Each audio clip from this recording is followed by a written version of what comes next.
નમસ્કાર. ધારી તાલુકાના ચલાલા નજીક આવેલા પાણીયાદેવ ગામે વિવિધ વિકાસલક્ષી કાર્યોના ખાતમુહૂર્ત અને લોકાર્પણ કાર્યક્રમનું આયોજન કરવામાં આવ્યું. ગામમાં પેવિંગ રોડ, ગટર લાઇન અને અન્ય વિકાસ કાર્યોનું ખાતમુહૂર્ત કરવામાં આવ્યું. આ ઉપરાંત સમાજવાડી ખાતે બ્લોક રોડના કામની શરૂઆત કરાઈ, જ્યારે અંદાજે 10 લાખ રૂપિયાના ખર્ચે નિર્માણ પામેલા ભવ્ય પ્રવેશદ્વારનું લોકાર્પણ કરવામાં આવ્યું.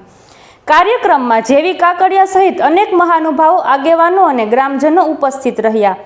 વિકાસના કાર્યો ગામના સર્વાંગી વિકાસમાં મહત્વપૂર્ણ સાબિત થશે તેવી આશા વ્યક્ત કરવામાં આવી. વધુ સમાચાર માટે જોડાયેલા રહો. RP Gujarat news, Rajkot.